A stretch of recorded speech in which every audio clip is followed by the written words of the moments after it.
Hello बच्चों, चलिए प्रश्न देखते हैं। जायांग का वह भाग जो पराग के अनुकूल प्रकृति को सुनिश्चित करता है। वर्तिकाग्र, वर्तिका, अंडाशय, सहायक कोशिकाएं। आइए जान लेते हैं यहाँ पे हमारे प्रश्न की मुख्य अवधारणा। हमारे प्रश्न की मुख्य अवधारणा यहाँ पर संबंधित है। हमें बताना है किस बारे में? हमें बताना है यहाँ पे जायांग के बारे में। जायांग के एक भाग का नाम हमें बताना है। सबसे पहले तो जायांग जो होता है ये एक पुष्प का क्या है? मादा जननांग होता है, जिसमें कि अलग अलग प्रकार के अंग आते हैं, यानी कि ये पुष्प के मादा जननांग है।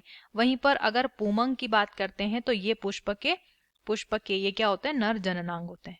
नर जननांग होते हैं। अब देखिए, जायांग का वह भाग जो पराग की अनुकूल प्रकृति को सुनिश्चित करता है। जो पुमंग होते हैं उसी में क्या आते हैं? परागकण या पराग आते हैं।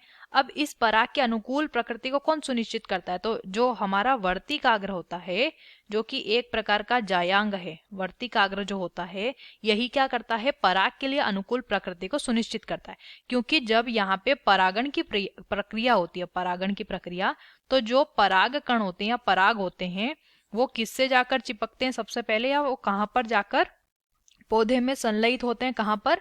वर्तिकाग्र पर जाकर। वहीं पर जाकर इनका क्या होता है? संलयन होता है। और इसी प्रक्रिया को परागण कहते हैं। तो वर्तिकाग्र जो है वही वो भाग है जायांग का जो कि पराग के लिए अनुकूल प्रकृति बनाता है या सुनिश्चित करता है। तो विकल्प ए जो है वो सही हो जाएगा। वर्तिका जो है वो भाग नहीं है, ना ही अंडाशय, ना ही सहायक कोशिकाएं। तो हमारे प्रश्न का जो सही उत्तर हो जाता है वो है विकल्प ए। आशा करते हैं आपको उस प्रश्न का उत्तर समझ आया होगा। धन्यवाद।